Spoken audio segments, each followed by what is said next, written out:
Yeah, I think a minute more should do. Hopefully, we should be in a position to start as soon as possible. Thanks again, guys. Let me see. Oh, okay, Zakaria, you can't hear me. Can you guys hear me? Can you guys hear me from your end? Are we still Yes, I having? can hear you. Okay, sure. Sounds good. Okay. So I think I can start with the introduction. Just a quick etiquette. We should probably put our audios on mute just so we can prevent the feedback. I'm trying to monitor something here, guys. Just give me a second. Hopefully, we should be in a position to start soon. Yeah, I think we should be in a position to start. Just give me a second. Good. Again, thank you, everyone. Thank you very much again, everyone. My name again is Farouk Abdul-Salam, and this is the Graduate School Application Assistance Program. And together with me, I have my team made up of Fauzia Ali, Shafiq Usman, Fatih, Salam, Fulera, Amida, and John Owusu. Now, in today's session, which happens to be our very first session, I'll just take a minute or two to take you through the content and give you a brief overview of what the program is intended to do. So my first slide will talk about the introduction, basically give you guys an idea as to what really motivated this. Then I give you an update as to what the past experience has been in terms of our successes, and how to prepare yourselves respectively for the upcoming year. Also, the selection procedure, I'll try as much as possible to make it known to you and how fair we can be in choosing the student. The CV as well, how to prepare your CV. The payment, as I mentioned, you guys don't have to pay anything. Everything will be coming from our end. We try as much as possible to assist with the partial $50 payment. And yeah, that's an important point that I would like to make. In terms of the post submission and how to prepare yourself post submission, be it your visa application process, be it your settlement, what we can do to help in that regard as well. I'll try as much as possible to make it known to you. I'll also provide an update on the initiative as well as the other issues that might be arising from it. Maybe what is the program lineup? When are we going to get the students ready and all that? So that will be a point that I probably might want to make in today's discussion. And if you guys have any questions for me, please feel free to do so. You can use the chat, or you can equally use your mic if we open the room for discussion. So that's, I mean, high level, the table of contents, what we have for discussion today. Now, let's look at what the background of this program happens to be. I know a lot of you guys joined without knowing the nitty-gritties of it. So this will be a good opportunity for me to probably take you through and give you a general view of it. Yeah, so this particular program was born out of the fact that I realized most of students from Ghana and Africa, we are all occasionally required to pay for our application fee, and that's quite a challenge for most of us. And on top of the application fee payment, you are supposed to prepare your CV, you're supposed to prepare your statements of purpose, apply for scholarships, and without knowing how to prepare all these documents, your chances for grad school is pretty much limited, even though you are a very good student. So that's the challenge that I realized, being in Canada for almost 8 to 9 years now. And I was of the view that, hey, maybe there's something that we can do to help our fellow brothers and sisters from Africa in that regard. So that's the whole motivation behind this program.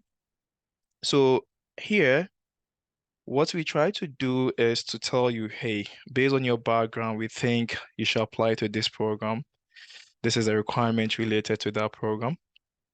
Based on what we've seen on with regards to your CV, this is how you can improve your CV. This is how you can improve your statement of purpose.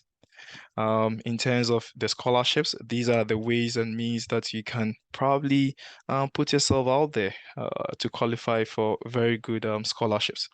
Now, if you are to get the admission in terms of your visa application, you can get in touch with us as well. Then we can equally come in and share our experiences. Hey, applying for the Canadian visa, what are the most important documents that you're expected to gather? Is it only the scholarship letter? Is it a financial statement from your uh, guardian or your parents? If it is someone different, what other documents might be needed? Now, if you're, successful with your visa application after your admission, if you're coming to a province that I happen to know someone, I can quickly put in the call and go like, hey, I have a colleague coming from Ghana or coming from Nigeria or coming from this part of Africa. Can you guys help him? Pick him up from the airport, help him settle a bit, get a room for him. So these are the networks that we can leverage on to get you guys pretty much settled. So that's the idea that we had, the broader perspective of we trying to help out our fellow African students. And we thought of it, deeply. And thankfully, in 2021, we started with it and it has been a success. So this is going to be our third year. This particular year, we are starting much earlier because of one or two reasons. And I probably might want to talk more about that much later. Now, I think this is basically it. One idea that also came to mind is getting to know individuals that happens to be in schools that you are interested in applying and leveraging on their performance. So most Ghanaian students, African students, they come to a particular, department, they perform extremely well. And you as an upcoming graduate student, you are interested in applying to the same school that this particular individual finds himself. Now, in doing so, you can leverage on the performance of your fellow African students and go like, hey, I'm applying to this particular program. There was a student in your program who did very well. I'm from the same school as he or she is, and I've been able to connect with this particular person, and he or she is willing to give me a reference. So would you guys be willing to look at him, the reference that was provided? So this is a nice way of getting yourself ahead of the game, even before you start applying.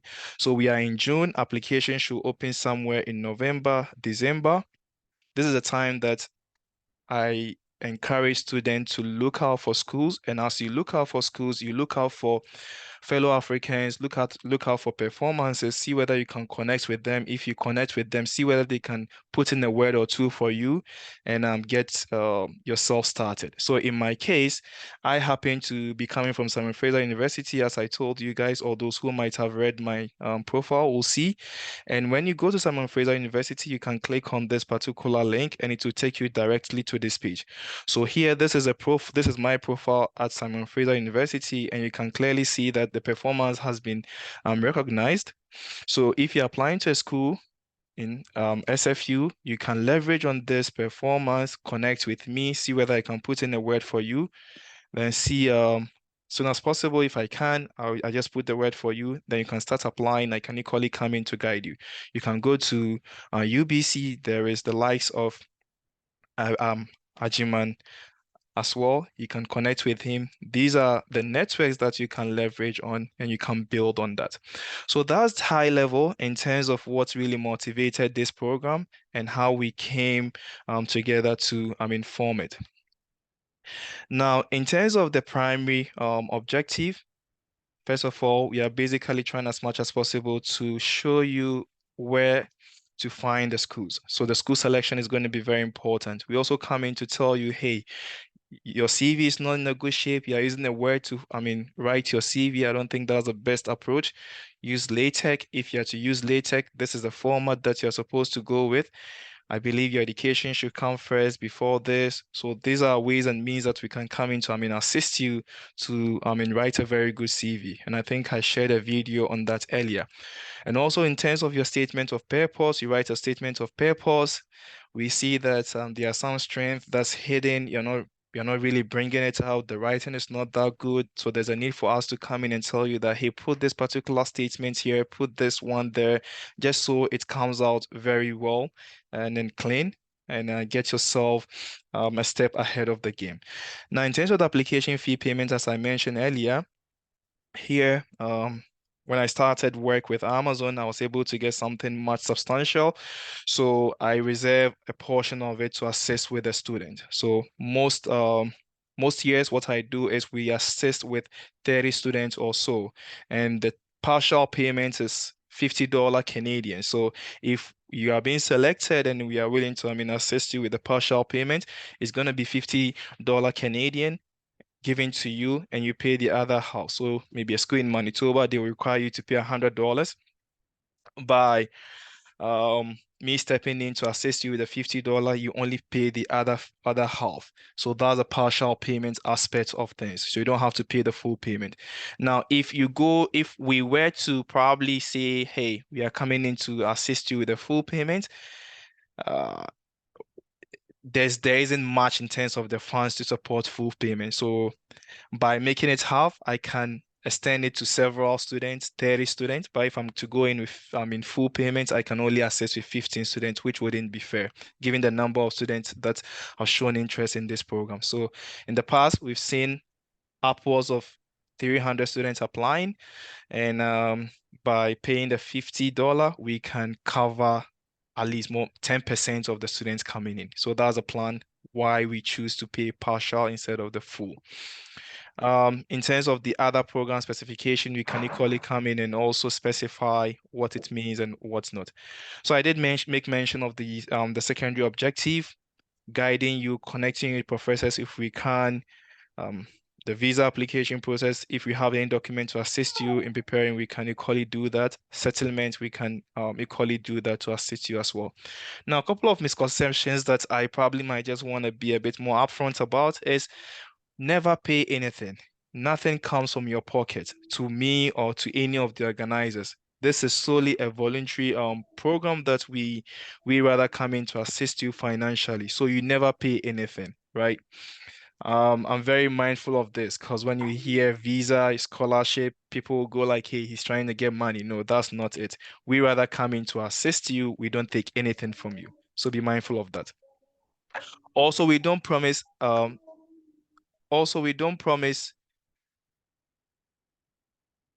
yeah. So also we don't promise scholarships. No, we don't promise scholarships. It's more along the lines of you working hard, using the resources that we provided you, getting to know where to find those scholarships and starting to apply. And as you start to apply, we can guide you along the way. So it's not a case of we spoon feeding you. No, you do the work, we come in to assist you, make things much easier for you. Yeah. Now, let me quickly acknowledge the organizers. Fauzia Ali. She's in Ontario. She's a political scientist. She did a master's in Brock University. She has been of immense help. And also Shafiq Osman, he's a lawyer currently in the UK. He has been of immense help as well. Now Fatih, she's an engineering student in Manitoba here in Canada, and she has been helping a lot in terms of the organization. Fuleratu is also in Canada, Manitoba. She's currently studying program related to education, and she has been of immense help to us as well. And also there is Hamida. She's currently in the US, an economist. She's helping with the organization. There is John Ousu. John is a colleague of mine as well here in British Columbia, Canada. He is a very good writer. So whenever you write a statement of purpose or you write your visa application package and there are loopholes here and there, he can come in and suggest to you that, hey, this is not coming out right. You might want to look at it from this perspective and whatnot. So he has been of immense help to us. Now, the past applicants that we had who were equally successful, most of them are volunteering. So hopefully, as we grow, we will get more volunteers to join in, and our work will be much easier. So we initially started with maybe 4 or so students, and we currently have 8 or more students helping in. So that's good news. So we are growing. We are trying as much as possible to extend the support a bit further. Now, in terms of the history of the number of applicants that we have in the past 2 years, we've had about 600 applicants trying to come in and apply and see how best we can assist them. We, as I mentioned, every year we try as much as possible to assist 30 students or so. So we've so far assisted about 60 students, which is along the lines of um, maybe 5,000 or so dollars. In terms of the number of students that were admitted, we do have a lot of students that were admitted, but currently those we have on board 20 or more in Canada, the US, who are currently pursuing their master's program. So we started small and hopefully we are growing. Now, in terms of what you need to prepare, and this is going to be an important note. If you're preparing for anything at all in terms of your graduate school, first of all, have a look at the program. Which program are you interested in, or the course you are interested in? Is it economics? Is it engineering? Is it political science? Is it business? Look at the class, right? So are you having a first class, second class upper, second class lower? What is the grade point, and what's the requirement from the university involved? Now, in terms of the year of completion, this is also going to be a dicey issue.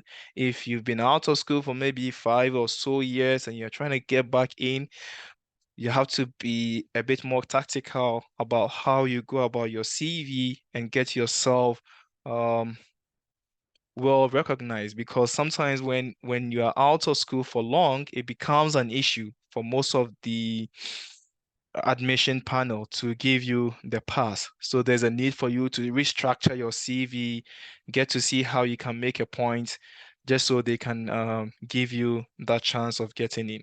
In terms of your references, this is going to be an important issue as well, because when you start late, I know lecturers in Legon, UCC, Tech, it's sometimes very difficult to get them to write your references. So when you start much earlier and you inform them that, hey, I'm applying to this school, I would like to use you as my referee, they might equally prepare ahead of time and give you the reference or the references that's required. So keep that in mind.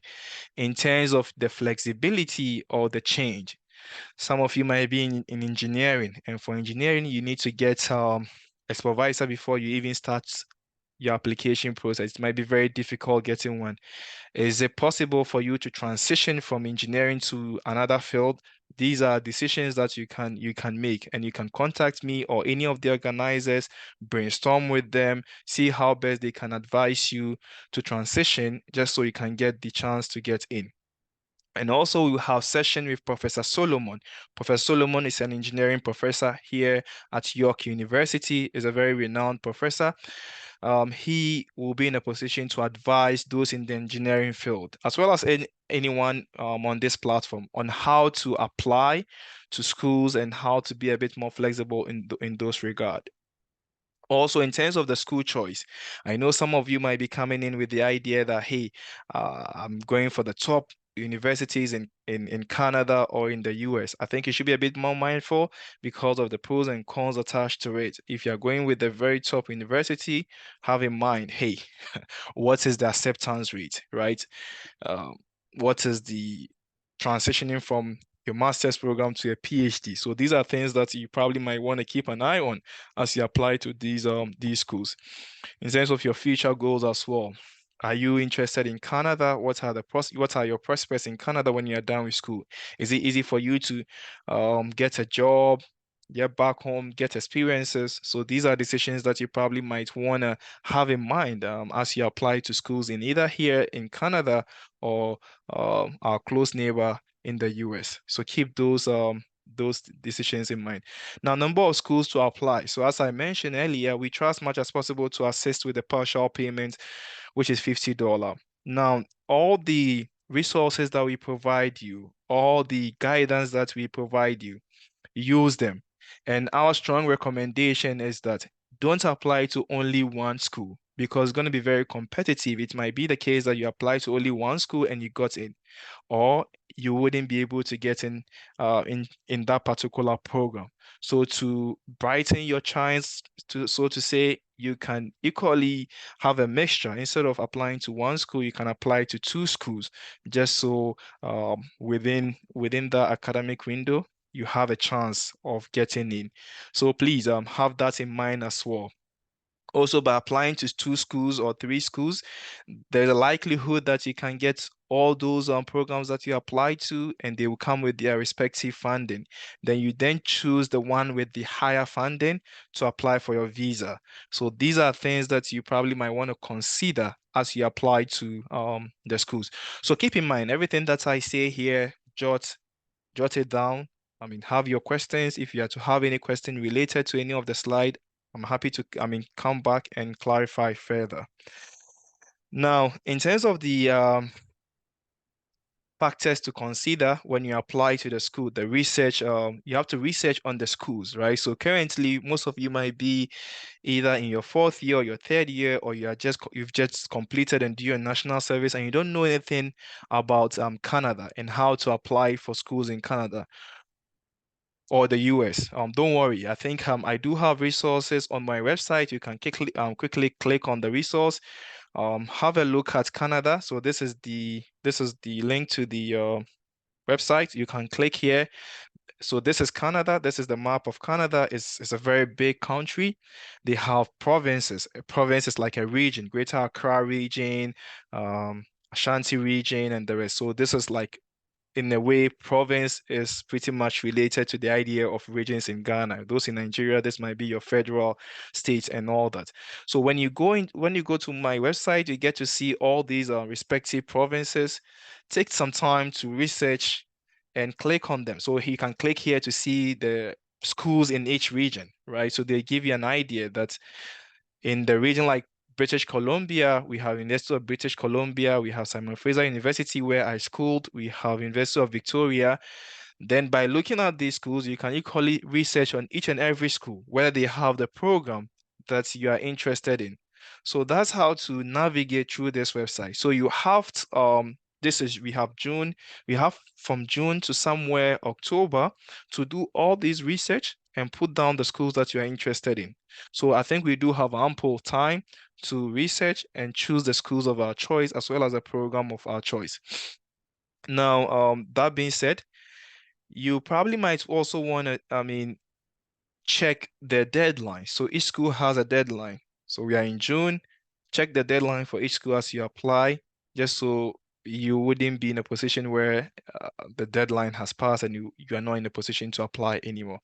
The application fee, check how much each school is applying. I think an average of $100 should be the fair application fee per each school in Canada. But again, you should check. There are some schools in the US, and I think I'll try and have a session on that. The likes of Hamida, she's currently in the US. Um, some schools wouldn't require you to pay for applications, some, but not all. So I think maybe we can have a session with Hamida and she can take you guys through like how to navigate through those waivers as well.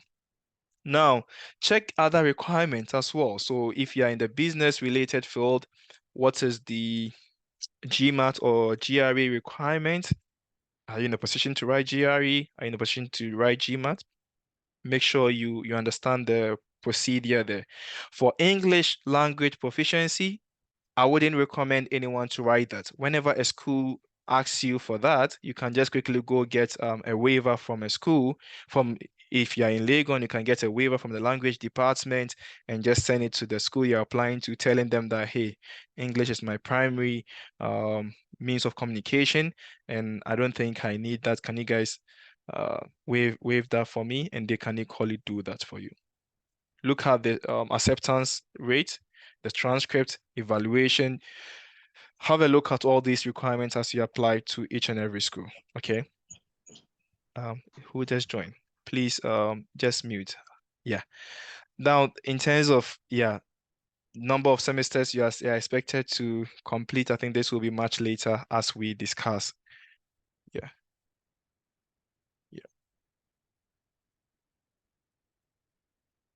Yeah. So let's go to the next page. I think I'll come in to answer most of the questions much later.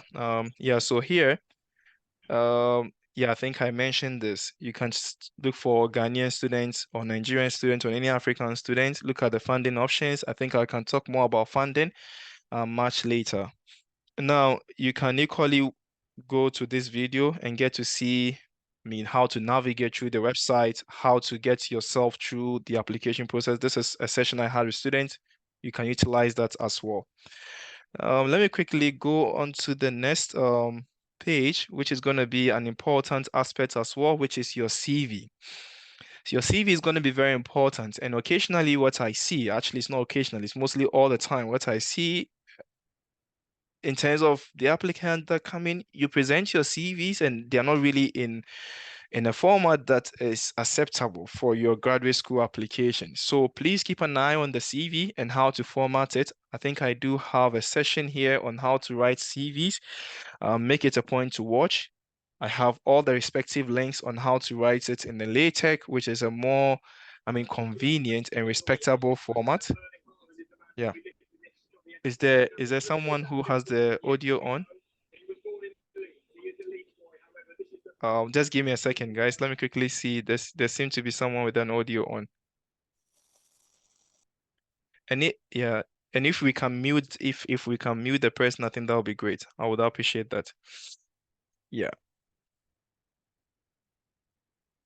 So let me quickly go back to where I stopped in terms of your CV. I think we had a session on CV, so let's make it a point to address that.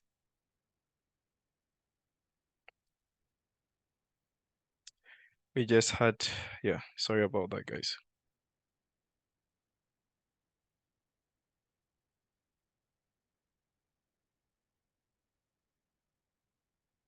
Yeah,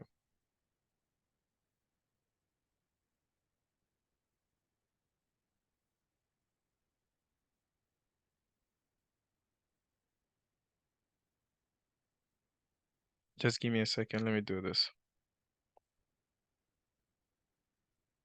Yeah. I think I was somewhere here, where we looked at yeah. So here, please have a look at the session where yeah. So here you can see how I took the student through formatting of a CV using LaTeX. So when you go to my website as well, there is a link that shows you how to format your LaTeX using Google or any account that you have. If you have any issue with that, please make it a point to inform me. If I have time, I can equally take you guys through. In case I don't have the time for that, hopefully the likes of Lyra and Hamida can step in to organize a session for you. Now with the payment, this is as I mentioned, this is one of the most challenging aspects of the whole, I mean, grad school application because it's very expensive. You can imagine you being asked to pay 1,000, I mean, 1,000 CD for just one application, which is just too much. So this is where we come in and go like, hey, we are going to assist you with a $50 dollar payment and you do the rest. Now, how does it work? It's a very simple process, right? So I promise to pay $50 dollar when I select you as a successful applicant. So when you are ready, you inform me that, hey, I'm ready. I would like to organize a Zoom session with you so that I can submit my application. I then use my credit card and do the complete payment for you. I pay everything and we submit it together. Now, you look at the exchange rate in Ghana. For instance, if I pay $100 for you, which is the complete application fee for the program that you apply to, you take $50 part of it, I take $50 part of it. So if I submit everything using my credit card, you then get in touch with my sister or any of my colleague in Ghana, then you pay the equivalent of just $50 in Ghana city using mobile money or any means of transfer to my sister. So that's much convenient. So again, let me repeat. If you apply to a school and they're requiring you to pay $100, you come to me. If you are selected, I complete everything for you. Then instead of you paying $100 equivalent in Ghana cedi, you don't pay $100. You take away the $50 that I promised you, and you only pay the rest of the 50. So that's how it works. By doing this, we for sure prevent the high charges that comes with the local transaction. If you have to use a credit card and pay in Ghana, the banks will charge you higher fees. And also, how do I even come in to pay the $50 that I promise you to your Ghanaian account? So we tend to prevent all these difficulties. And I'm happy to say, out of all the 60 payments that we've done so far, from 2 years to last year, is being successful and there hasn't been any issue, right? So that's something that I'm I'm very happy about, because it has been something of concern. When I started this program, I didn't know how to go about it, but thankfully with this approach, things have been much easier. Now, when you are to apply, please, as soon as we submit your application package, make it a point to constantly get in touch with your referees, because when you submit your payment, the link will be sent to your referees, your professors in Ghana that you stated that they are going to be your referees, for them to complete your references. You have to make sure that they complete it. If not, if they don't complete your reference letters, then it means all the monies that I assisted you and you also work hard in paying the other half is going to go waste.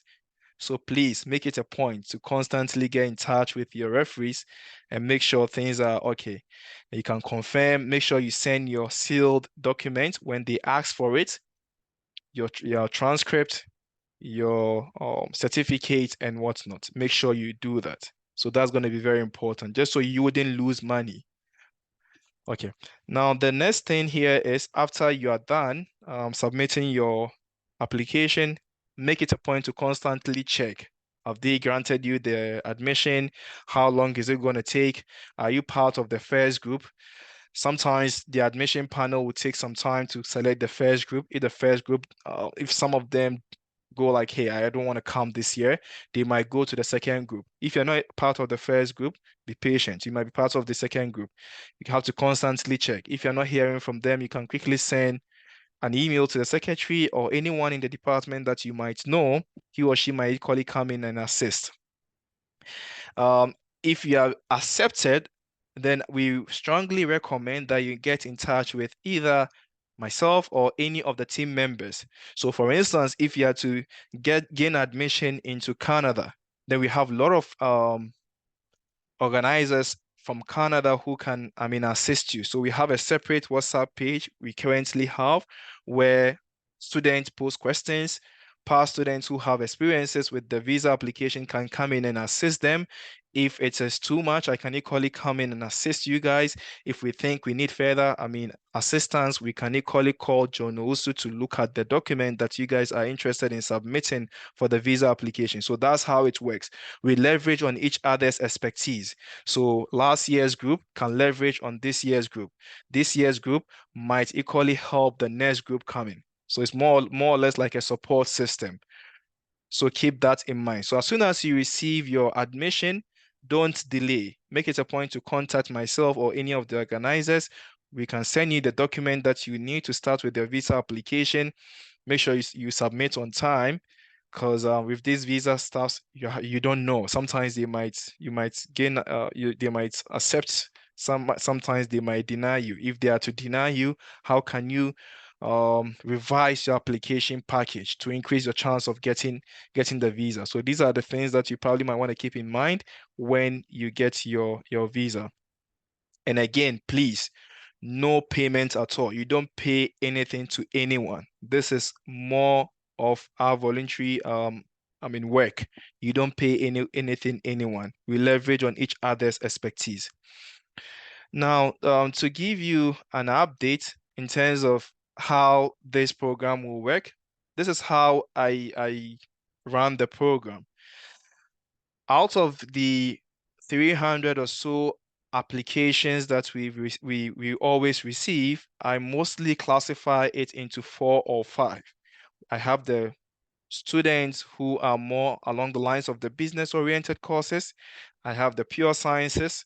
I have the arts one, which is basically psychology, sociology, history, and the rest. I have the arts two, which happens to be the math-oriented courses along the lines of economic statistics, um, math, and what's not, and maybe other related fields like development, nursing, and the rest. So we tend to classify them into five. And out of these five groups, we tend to choose 4 or 5 students from each, and we do the payment. So that's how it works, just so we can give everybody the chance. Now, when we did this, I mean, our experience has been that those in the business field and then the pure sciences field is sometimes very difficult for you guys to get a supervisor. And because of that, all the monies that we reserve for you don't get you don't use it. So we occasionally transfer the money to those in the arts one and arts two. And that has not been fair to you guys. So we are starting much earlier in June, just so you guys can get to get a supervisor or get to a program that suits you, and then the funds that we allocate to you, you'll be able to utilize it. So that's the reason why we are starting much earlier, to give those in the pure sciences and the business related courses the chance to utilize the funds that we always allocate for them, which occasionally they hardly use. Last year was somewhat different. Those in the pure sciences, they were able to utilize their funds because they applied to schools in the US. And some of the schools in the US weren't really, hard on getting a supervisor before you even start. So that was a bit more relaxed for them. But again, that has been my experience, and I'm very mindful of that. Yeah, so that's been the experience. And again, the partial payment is going to be $50. The full payment, um, I hardly do that. I think it's mostly when you are part of, like when you are top of the top, then we can do $100. But again, it depends on my budget. Hopefully I can do this year, but I'm not really sure about that. Now, when I shortlist students, sometimes the criteria will be that, hey, who has the highest GPA, blah, blah, blah.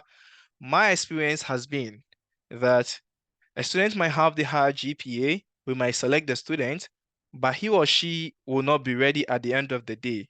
And that will affect the chances of those who weren't selected.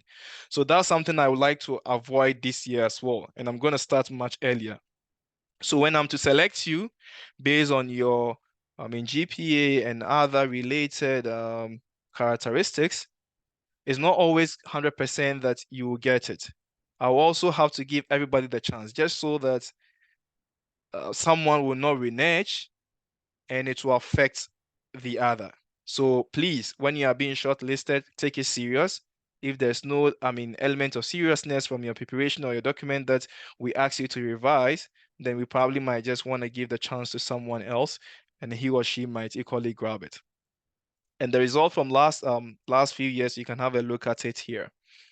Now, in terms of the other related topics, I think this is going to be very important. I think this is something that I realized, and I think I rather make it known to you guys as you prepare for your grad school.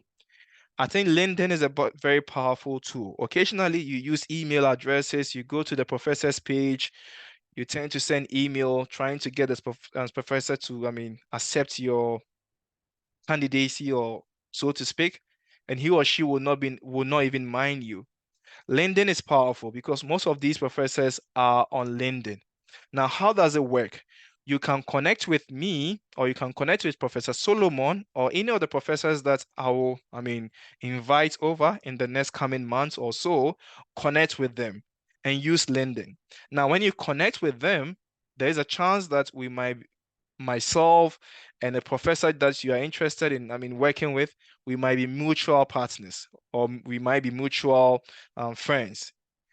If there's a need for me to connect and speak on your behalf, I can equally do that. If Professor Solomon thinks that's a good idea, he can equally assist you. So I advise you guys to really use LinkedIn, connect with me, or connect with any of the professors, and let's see how best we can utilize LinkedIn. There's also the YouTube. I think I constantly send out the updates on our WhatsApp with our YouTube videos. I think it has been very helpful. The fact that we record these sessions implies that I don't have to come in and record a new session when new group of students come in. They can just leverage on these resources, and that's just it. They can equally use it. So you can equally utilize the YouTube channel, watch the programs there, see how best they can be of help to you. Now, let me quickly go onto the LinkedIn and point out something very, very interesting here. And those who are those I think I did mention that if you're not on LinkedIn, please make it a point to connect with me. If you are already on LinkedIn and we've connected, I think that's good. Have a look at this post that we posted on our program. I think we received a lot of people reacting to it. One thing that you can equally do here is you can equally react to these posts, because we tend to get, people coming in to us, how best can we assist? An example here is because of this particular post, there's a professor who is a professor in economics who saw this and said he is interested in assisting us in terms of giving us an overview as to how to apply to grad school. And I think I posted his name on our WhatsApp group. So make it a point to constantly utilize LinkedIn, see how best that can be of help. Now, I mentioned Professor Solomon. Professor Solomon has been of great, help to us. This is Professor Solomon. He has his WhatsApp page. He's a professor in engineering. Those in engineering, please make it a point to also connect with him, okay, and see how best he can be of help. So that's a point that I would like to make here. I think this is very important, and we should do that. You can react to the, yeah, as I mentioned, you can react to the post, like, share. Let's, create this, what's the name? The network, and see how best we can get individuals to equally come in and share the experience with us. So that's one thing I would like to, point out before we move on to the next slide. Now, in terms of communication, please avoid short salutations. This is something that I've seen, and I think I probably might just want to bring it to your attention. You see someone just coming in and say hi, hello, and just keep quiet. And the person will like you to respond by saying hi, and then the person will go, how are you doing? Then I'll come in and say, I'm doing well. No, it doesn't work that way. If you are interested in grad school, or you are interested in getting a connection with myself or any professor, or any of my connections, you just don't type hello, hi, and leave it as at that. Say, hi, my name is Farouk. I'm applying to grad school. I've seen your work.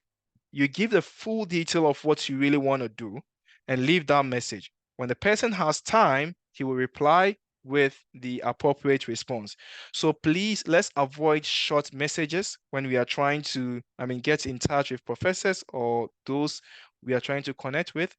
It doesn't really augur well for us.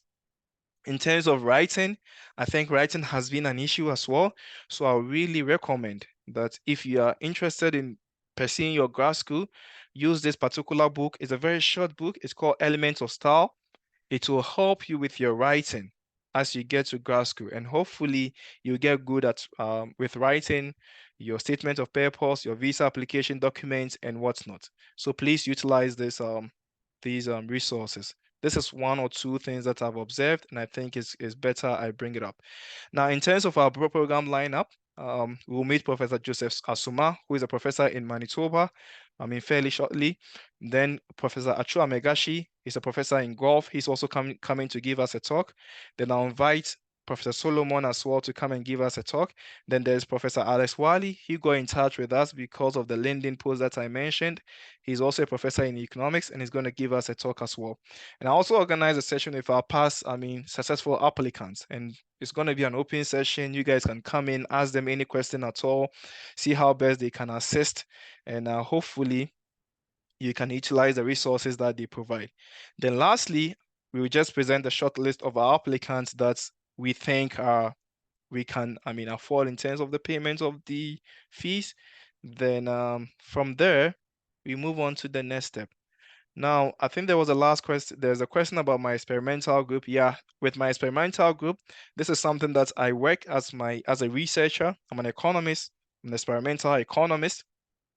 Currently have time to work on research. So I organize this experimental group where I run my individual experiments, and whenever someone participates, I pay the person for participating. Okay, so this is what we call experimental econ. So we have a separate WhatsApp channel for that. If you're interested in getting to know how that works, feel free to join. This is something that I just started a month or two ago. I think it will be good whenever you're interested in learning something along the lines of psychology, economics, and design of apps and all that. Feel free, join the group. We can discuss our findings there. And that's all about it. Yeah, thank you very much, everyone. Sorry I've taken enough time. Let me open the room for discussion. You can write in the chat room, or you can equally use the mic. Either works for me. So we have Prince Ayensu. Prince, please go ahead and ask your question.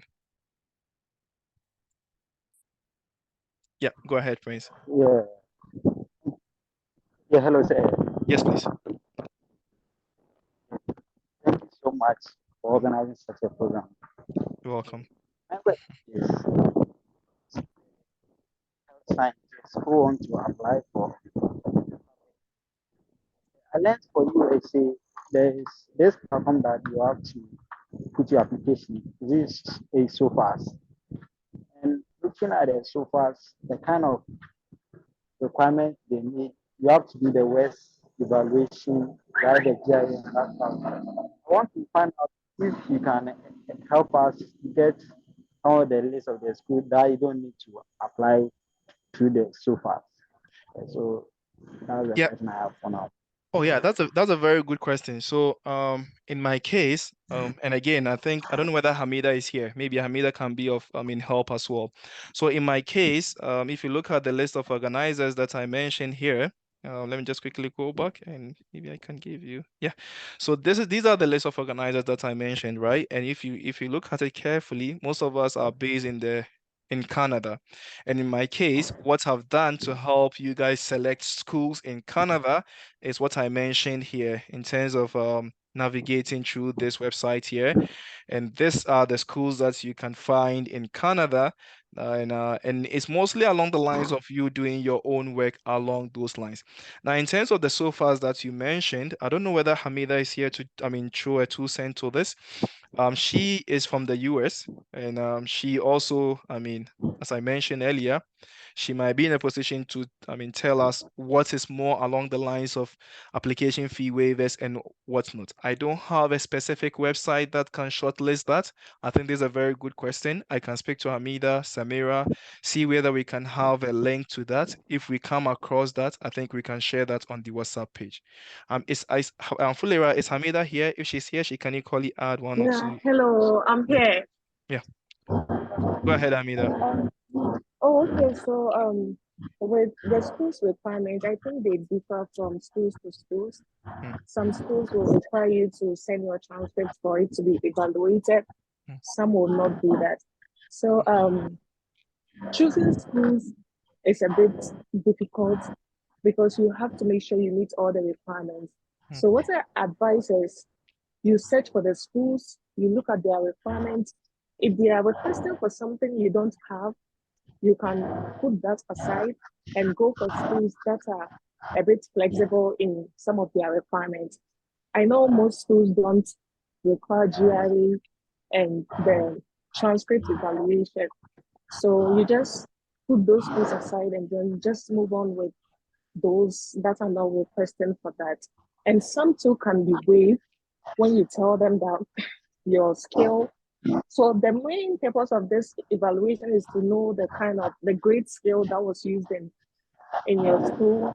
I think for UCC and Legon, they have been using the 4.0, Tech have been using the 5.0 and UDS. So if you explain to them that, oh, you attended a school and the grade point used was the 4.0 and you make a request for them to waive it, they might be willing to waive that. But for now, I don't actually know what schools are having that as their requirements and what schools are not. we would have to actually sit down and look through them. Yeah, totally agree. I think I agree with that as well. And that's a very good point, Prince. Now, can we quickly go to, and thanks again, Hamida, for stepping in to clarify. Can we quickly go to Prince Ayensu? Prince, if you don't mind, if you don't mind using the mic, please go ahead. Hopefully, we can pick your question more direct. Okay, thank you so much, sir. Sure. I think I'm answered. Okay.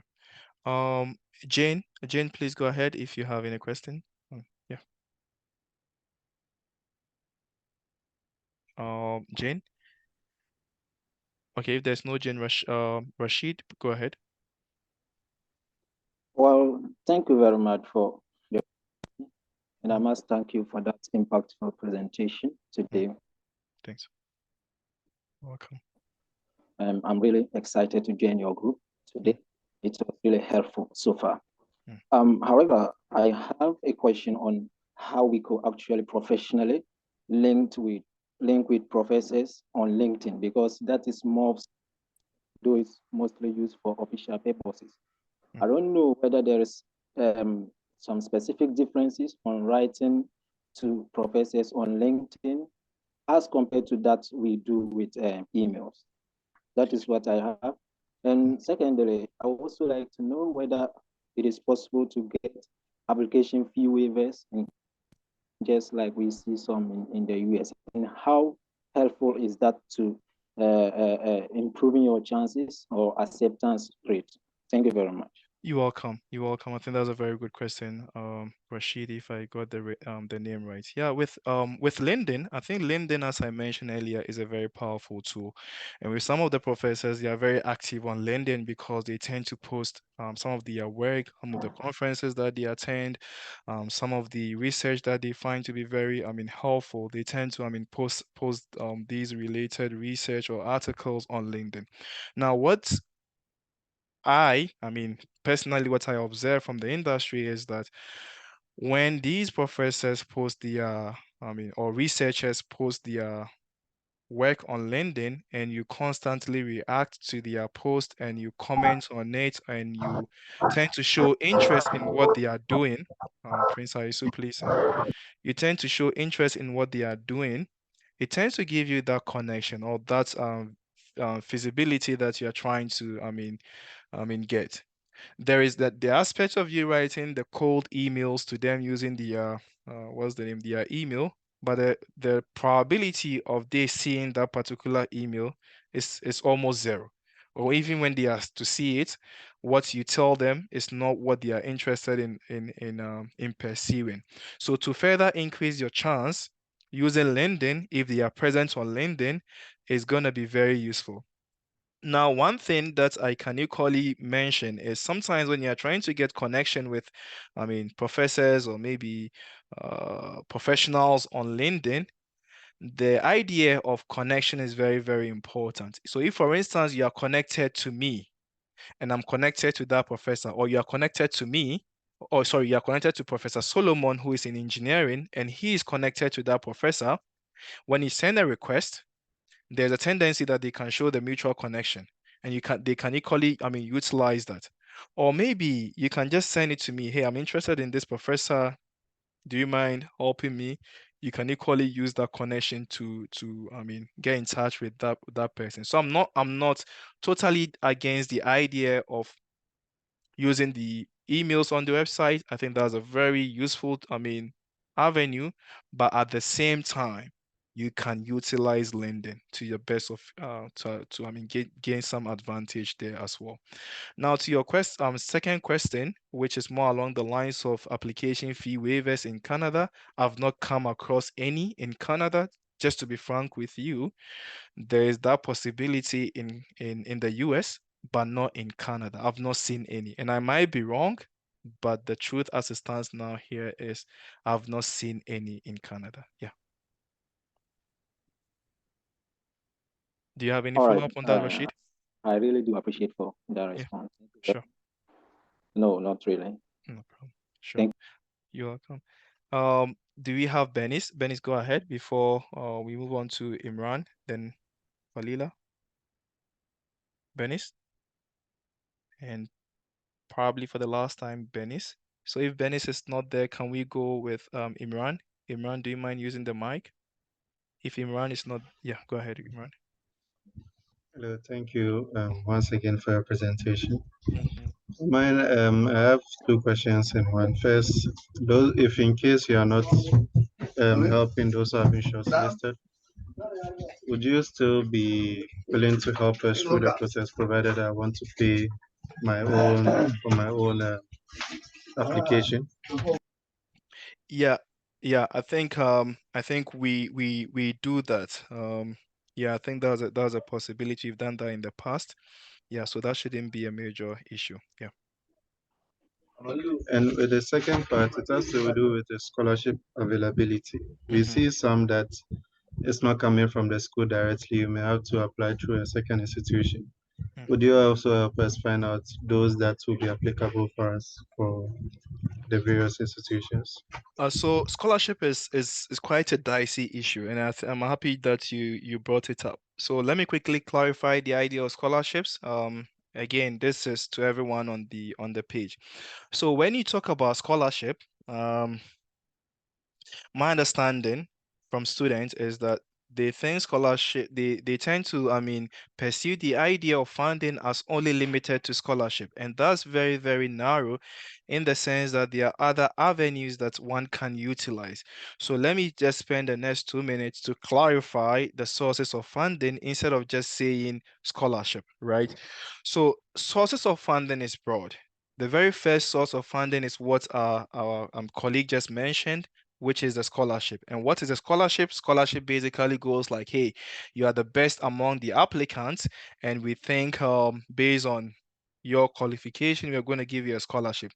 With that particular scholarship, you're not going to work, you're not going to do anything. They're going to give you the money, be it bi-weekly, monthly, and off you go. Now, there are other sources of funding as well. The second idea of funding is what we call teaching assistantship or research assistantship. So it might be the case that you didn't get a scholarship because you were just the second before the first person, and the department goes like, hey, we have teaching assistantship. So with teaching assistantship, you assist with teaching the students and grading their scripts, and the school will pay you based on that. And sometimes that can be sufficient to pay your fees and address some few related expenditures that might come your way. That's the second source of funding. So I mentioned scholarship, where you don't have to work, teaching and research assistantship where you have to work. The third sources of funding is what we call bursaries. So bursary basically goes like, hey, you apply to this particular school, you came in, but circumstance do change, and because of the change in circumstance, you've not been able to pay your fees. You can apply to bursaries, and that is to say, based on your recent financial situation, which is a bit dire, you want the school to assist you pay maybe some aspect of your fee, or maybe assist you financially. The school can come in and assist with that. So that's a third one. Now, another source of funding, and this is a bit more related to those in Canada, is the work hour, right? So whenever you come to Canada, you as a student, initially it used to be 20 hours a week. Now it's no more, 20 hours a week. You can work as much as you can. You can work out of campus, do your own stuff while schooling, and pay for your fees or your expenditure that might come your way. That's the work hour, specifically given to students or anyone who has a student visa in Canada. So that's a fourth source of funding. Now, another source of funding is you can equally invite your spouse, right? You might be married, but you came in, things are tough, your spouse is in Ghana, you can invite her over based on what we call open work permit. So you can apply a visa for her to join you, then he or she can work whilst you are in school, and the two of you can assist each other based on the number of hours that she gets to work and the money that she's been able to accumulate at the end of the day. So that's the work visa aspect of it. So far I've given you guys maybe five, and there are other sources as well. So if you are thinking about funding in general, please don't narrow it to scholarship. Make sure you understand all these five sources, And if any of these sources are to motivate you, I mean, use them as a motivation tool to apply. Now, to your main question, whether we have the resource to point to you where to find additional means of funding, I think that would be too much of an ask from us, from our perspective. I don't think we have that as it stands now. I think the school's resource should be the best one for now. We don't have any. I don't know whether that answers your question. If you have any follow-up, please do ask. That does very much. Thank you very much for this enlightening answer. Sure, anytime. Who is next? Is it Falila too? Alidu? Yeah.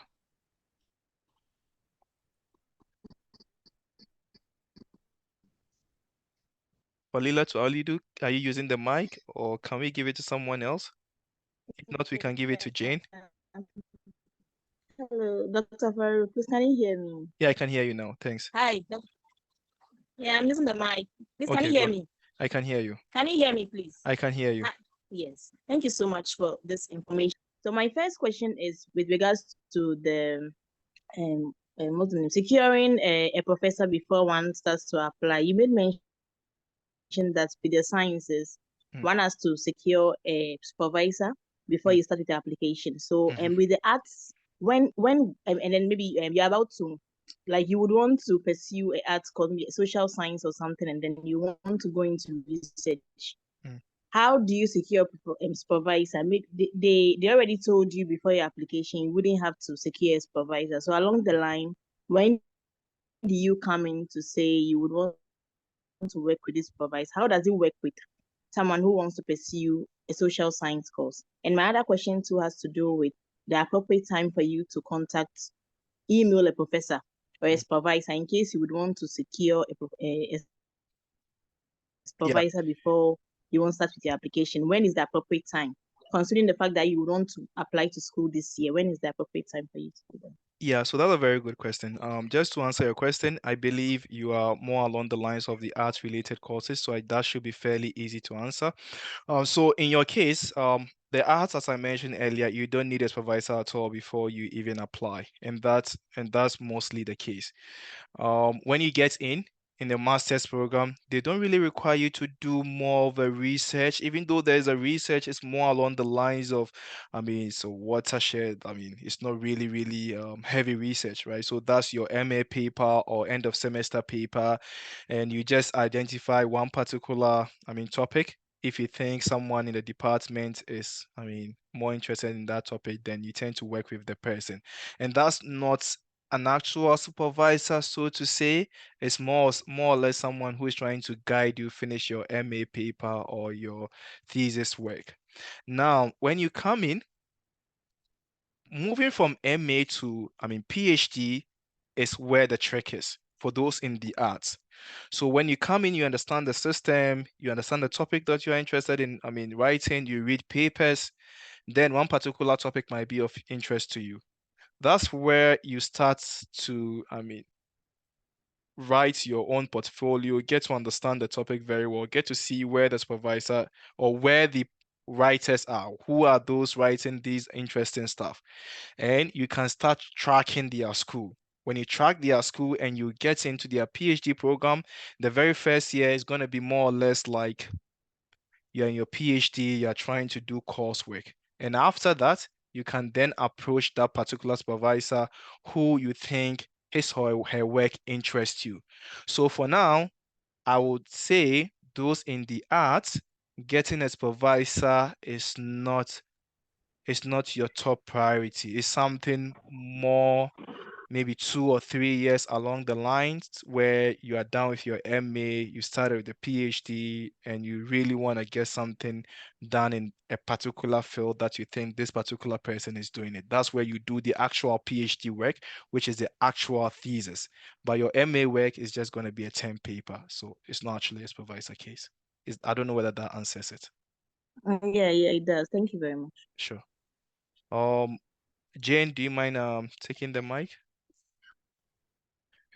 And if Jane is not ready, we can go with Benis. And if Benis is not ready, we can go with Tofik. Jane, go ahead. Hello. Yeah, go ahead. Yeah, it's unfortunate you are hearing a man's voice. Yeah, I can. I'm having problems with my neck. That works. Yeah.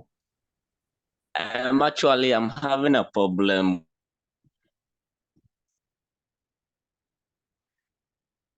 Jane, are you there? Sorry. We can go with Benis, then maybe allow Jane to join shortly. And if yeah, go ahead. Okay. First of all, thanks for putting this together. I know I reached out to you on LinkedIn supervised in Canada, but I'm pleading whether there is a way for anyone to assist us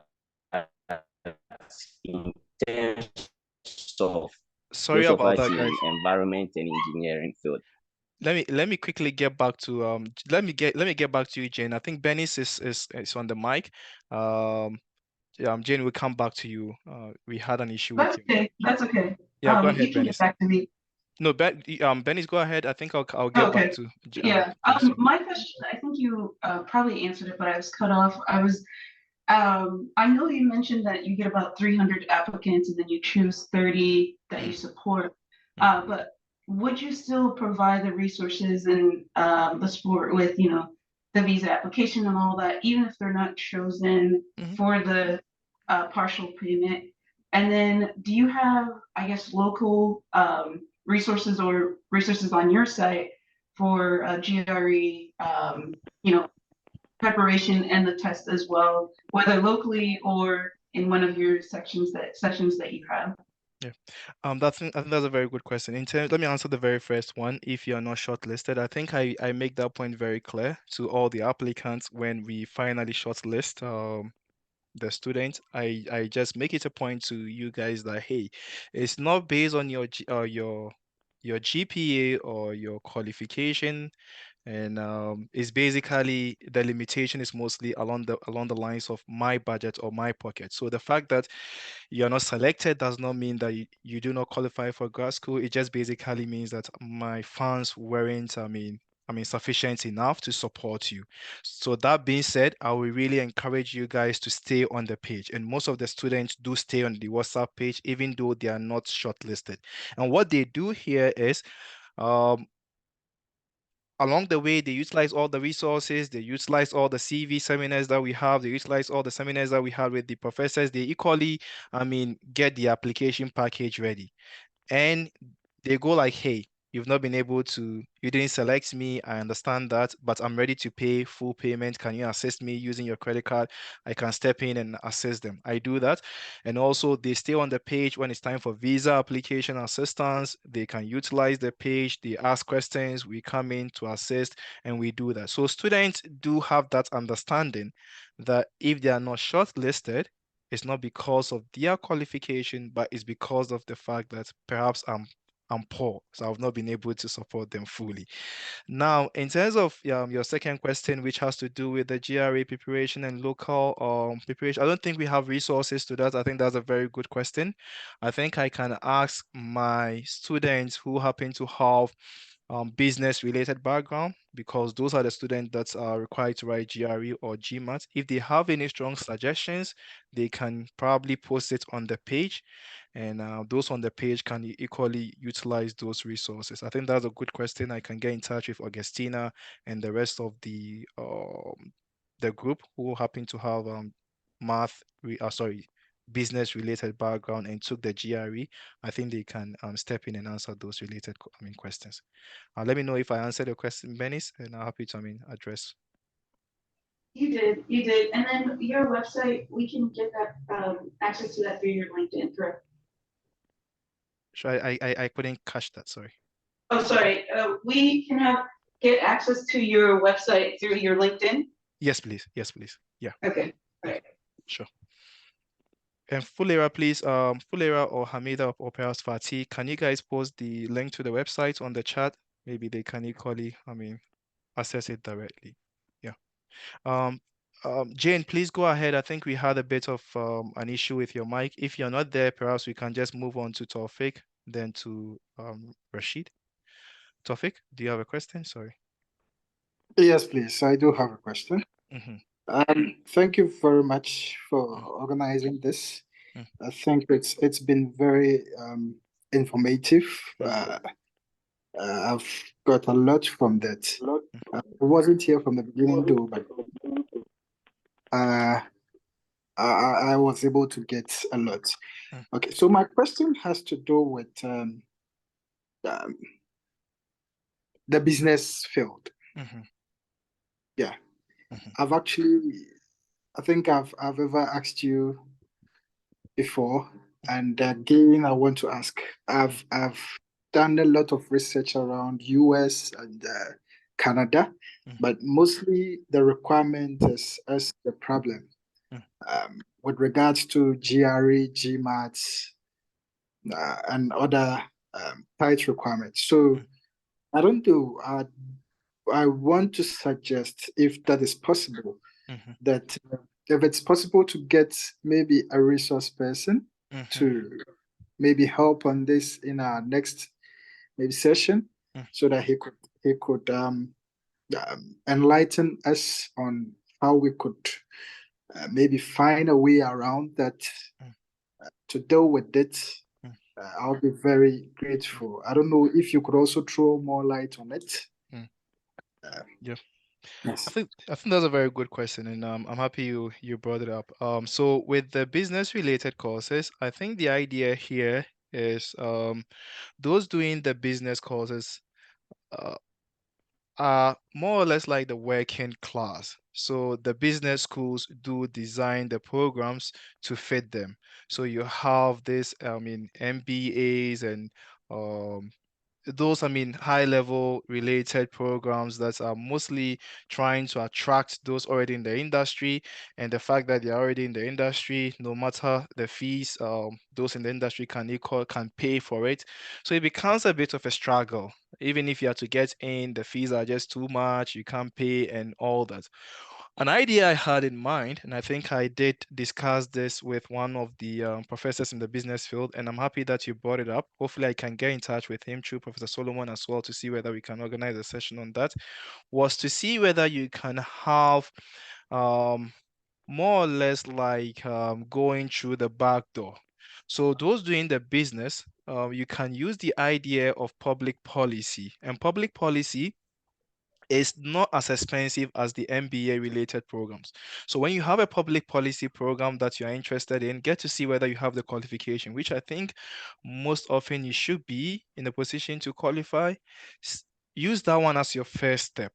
And if you are to get in and understand the system, then you can then transition to an MBA program. By then, you already have your PR or your citizenship, and paying the business related program courses wouldn't be that expensive. But coming in direct as a business student, I think that's going to be a challenge.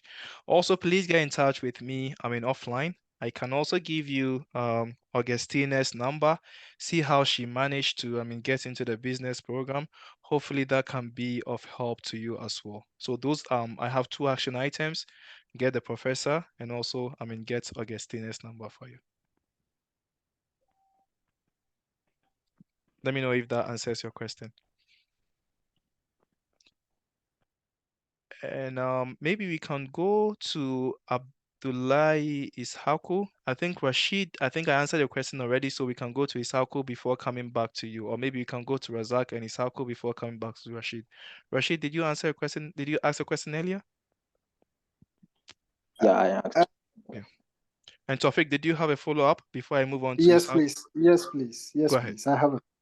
Go ahead. Sure. You mentioned that I get in touch with you offline. How do I do that? On LinkedIn or WhatsApp? Which WhatsApp should do. I think that's more direct. Yeah. Then I also thought of you mentioned using the public policy as a means to maybe get there. With my research and a lot, I've also resorted to use data analytics because that is also what I find as a substitute for my business field.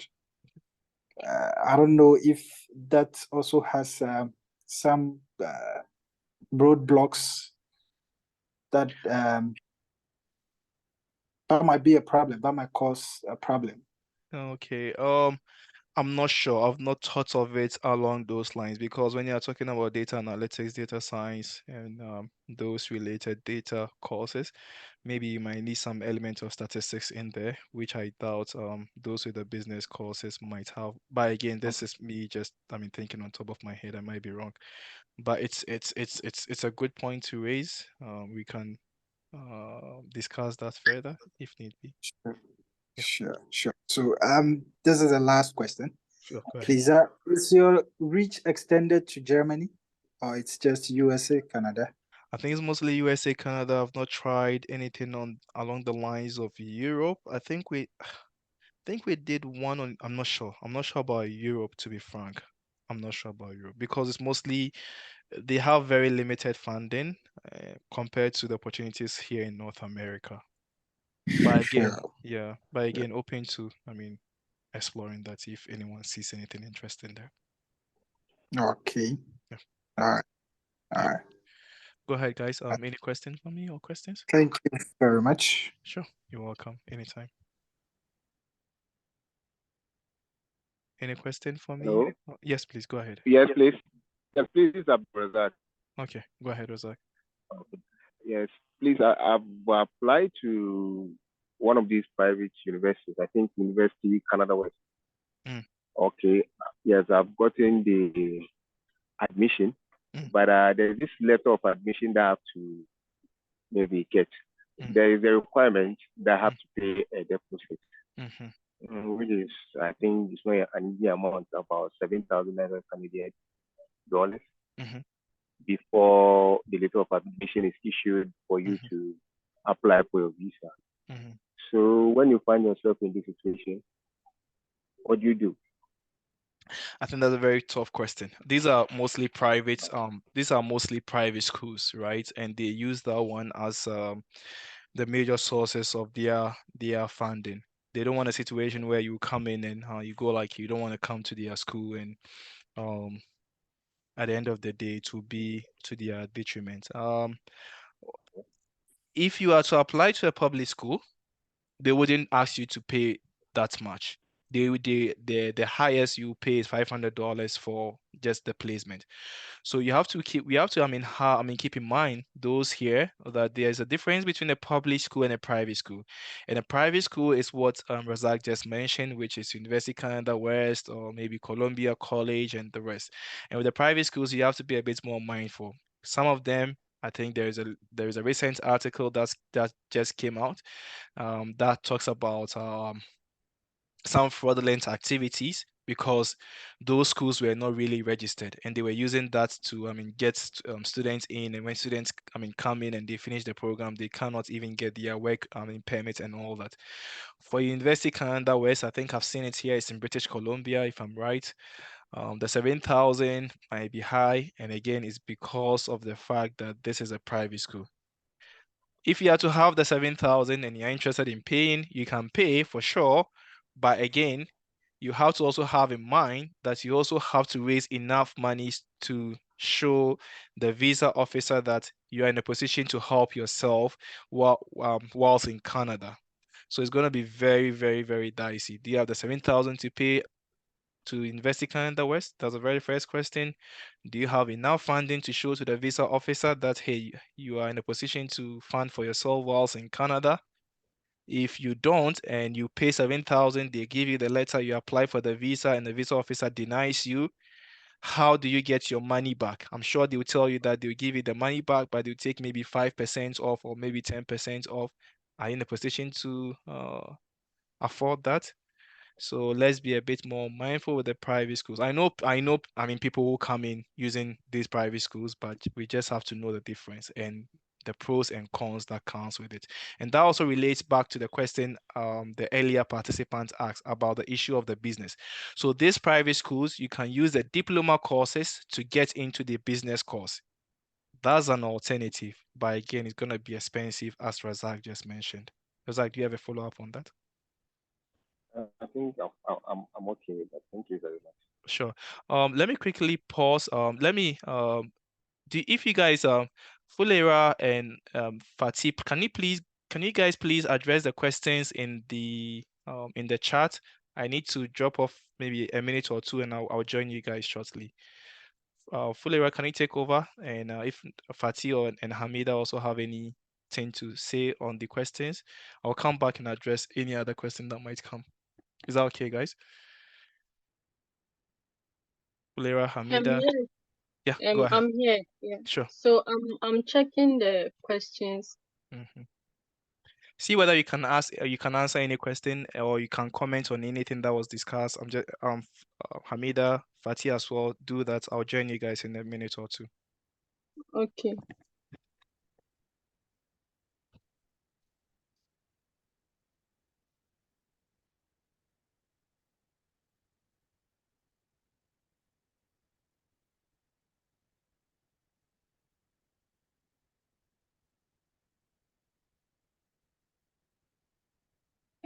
Prince, you still have your hands up. Do you still have questions, or it's from the previous time you raised your hand? No. There are two princes on here. I'm Prince Fiatbe, the first guy who asked this Prince Ayensu. Oh, okay. So you can ask. Yeah. Good evening, everyone. I'm Prince, Prince Fiatbe from Accra, Ghana. Let me start by saying that I think this is honestly laudable. I know for Zia personally, I've WhatsApp there to show my appreciation, because I didn't know this was something huge. And even the fact that you guys support applicants with either full or partial payment of application fees. Come on. Like, who does that? May Allah bless you guys. Yeah. So my question is simple. I would want to find out for all of the applications that you assist applicants to put in, is it for the September intake in various schools, or if an applicant is interested in, let's say, the winter intake for a Canadian school that starts in January, are you able to assist, or almost everything has to be for May resumption or September? Thank you.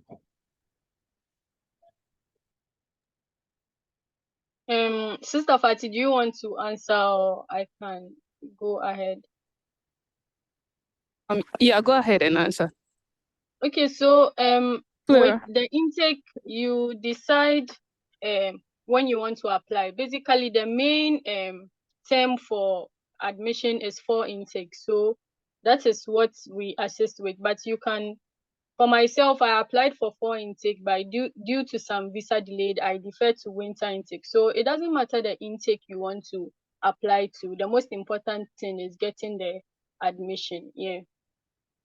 All right. Thank you so much. You are welcome.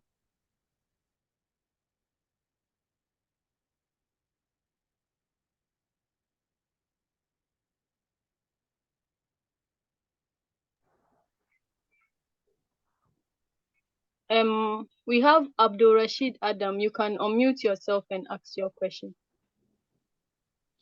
Okay. Thank you once again. You're welcome. So my question is it mandatory to have a research proposal before you make a move in contacting a professor? Or is it encouraging to do something of that sort? Then my second question is, I couldn't get, due to network issues, I didn't get the criteria in selecting your criteria of selection for the student that you'll be supporting. I didn't get that. I don't know if you could enlighten me on that. Okay, you're welcome. Stafford, please, can you answer the first question on research proposal? Or Hamida? I can. I'm here too. If you guys want me to step in. Hi, can you hear me? Yes. What was the question again? He's asking. Okay. If it's mandatory to have a research proposal when applying to a school. Okay, it depends on the program. What program? Yeah, that's Geography. What program? Geography. geography. So you would have to look at the school you're applying to, their website. So when you go through their website, they have their requirements. And if in there it's required for you to have that, then you have to have a research proposal. But I don't think most school will require that. So you would have to look at a variety of schools to decide like which one you would want to go for. I hope I've answered your question. Please, Okay, and on the maybe if they have a separate application for a funding or scholarship opportunity, they might ask for research proposal or something, a research statement on a topic you intend to do a research on. So this is limited to the school or the program you're applying to. It depends on the school and the program.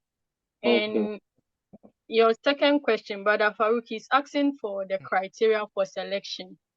Oh yeah, our criteria is gonna be mostly along the lines of now that we have enough organizers, the likes of Fulera, yourself, Hamida, and Fatih, and others as well. Our initial criterion was along the lines of the GPA, but as I mentioned earlier, some individuals do renege, and it affects others. So I don't think the only the GPA might be the key pointer for now.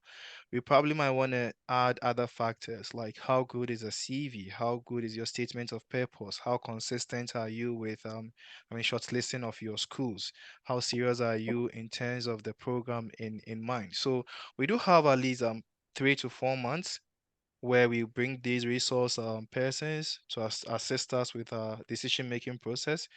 I do have the CV session where you can watch and write a CV.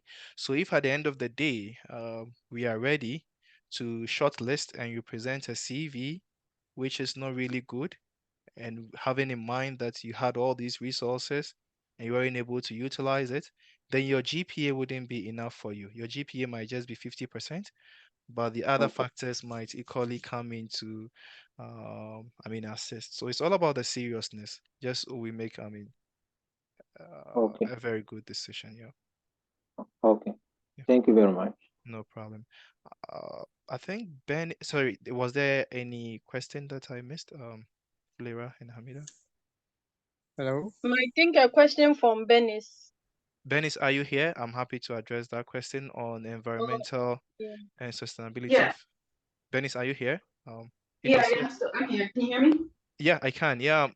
So I think, first of all, one thing I would like to address is if you are, applying for a PhD field and you are coming from Ghana, I'm not saying the chances aren't there. I think there's a chance that they will admit you, but compared to someone who has already done a program here in MA or master's program in a related field, the person will have, the advantage. So the very first question here is the person looking is that particular person from Ghana or from Africa seeking for a PhD opportunity direct? If that's the case, then there's gonna be a hurdle that he or she has to jump because a master's program in Africa might not necessarily prepare you for the US or the Canadian system. So my advice here is instead of shooting straight to a PhD, there's always the conservative route where you already have the master's program in Africa, but you apply for an additional master's in the US or in Canada. When you finish that master's in US and Canada, which is just going to be a year or two, you understand the system, you understand where to look. That way you can move on to the PhD system more smoothly. But if you're coming from Ghana or Africa for that matter, and you're coming to a PhD program direct, mind you, the very first year of the PhD program is going to be a comprehensive exam stage where you don't do anything apart from taking courses and writing an entrance exam. So if you don't know the system very well, you just came from Africa in a PhD program, just writing exams here and there, you might not necessarily be settled. And when you take the exam in your first year of PhD, you might not pass it. So that's the danger there. So my advice is be conservative. Move to the MA or master's route, understand the system, then get into the PhD. The first year of the PhD, you write your comprehensive exam in a more comfortable manner, then you can get to, pass it and move on to the next, stage. I don't know whether this answers it. Yeah, it does. I think, sorry, I was connecting with Jane on it, and I think one of the things they're finding difficult in finding a supervisor, as you said, is maybe what area they want to study. But it makes sense. Sounds like you're saying maybe go the master's route, and then once you build that connection and understanding of the system, look to see the PhD route then. Thanks. Yeah. Are there anyone in your, I guess, part of your network that is studying environmental and sustainability? I know you said there'll be some students and others that will come as professors as well, but is there anyone in your network that has gone that route? I think I know professors in the field of environmental sustainability, more along the lines of fisheries. There's also resource econ management here at SFU. That's also a related field. I know there is a student in what's the name, Quebec, who is also doing something more related, but more along the lines of atmospheric program, climate change related. I think I do have a student who was part of this program and is currently in Quebec. Studying something more, much related. Happy to, connect the two, see how best you can leverage on that connection. Okay, all right, that's the answer. Yeah, thank you. You're welcome. You're welcome. Any other questions that we might have skipped? And also with the PhD program, this is not only related to environmental and sustainability, it's more along the lines of all the fields. Those doing economics, if you already have masters in Ghana, please don't jump to a PhD in Canada or the US direct. It's going to be very, very difficult because the first year is going to be comprehensive exam and those are going to be math related. So you find it very, very difficult. This is not the case in Europe. In Europe, when you get into the program, PhD program, you're just going to start research right away. You don't write any entrance exam. North America is very different. So please, let's have that in mind. If there are any questions, please let me know. Happy to address them. You can use the mic as well. Yes, this is Abdul-Salam. Yes, please go ahead. Thank you very much for this opportunity. We have learned a lot, and then my part of my questions has been addressed just by your recent answers. Yes, but what is left out is I want to know whether it's possible to get even funding or graduate assistantship with a second class degree or GPA, second class GPA. That's what I just want to declare. And what's the second class? Because it might be an upper or a lower. Because when it's an Yes, upper, I think when it's an upper, when it's an upper and it's a bit strong, I think the tendency of you getting it is high. But when it's not that strong, then it's gonna be an issue. And also it depends on the school, right? So here you are competing with top students coming in.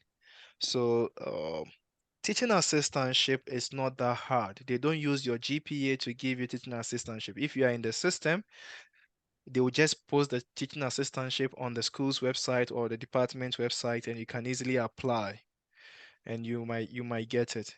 But the difficulty here is the actual scholarship itself. And I don't know whether you were here when I mentioned the different streams of funding. The actual scholarship itself, for the actual scholarship itself with an upper, is going to be very, very difficult.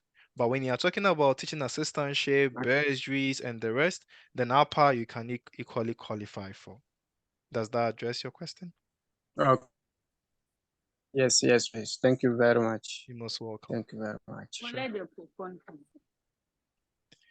Any follow-up question on that? Questions? Sorry, guys. Questions? Okay, I think we are just about time. Anyone with any Hello, question in sir. there? Yes, please go ahead. Thank you very much for your presentation and then your team. I think it's very helpful. Sure. Sir, please, I have two questions, and I actually went off, so I don't know whether you've addressed that question with regards to using the Empower loan as a proof of fund. And second, my question is: last year I made some applications to schools in the US, and I have a business background, but I graduated in 2020, so I do not have enough work experience, and that I think I tried to sort for a scholarship and the rest, and it was very difficult for me. So I don't know if there is a way out, or probably is it because we in the business sector it's very difficult to get funds from the school. Yeah, I think I addressed the issue of the business, the difficulty related to the business field earlier, and it's also. Is there someone with a mic on?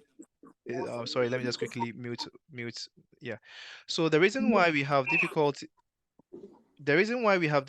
with those in the business related field, as I mentioned earlier, is it's mostly designed for the executives or those already working here in North America. So that's why you tend to see that the fees are very much, they are high, and getting in is very difficult. I made the point earlier, so hopefully you can have a look at it as from the recording. For your first question, the Empower loan, I don't know how that works, and I don't have any detail on that. So unfortunately, I wouldn't be in a position to comment, unless, of course, if you have any further clarifications that can help me understand what the loan is about, maybe I can help. But for now, I don't know what Empower loan is and how it works. I don't know. Sorry about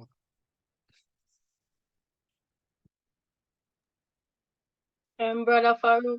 No, yeah, Fulera, go ahead. So the Empower loan is an organization that gives loan to international students, and they also say they help with visa application.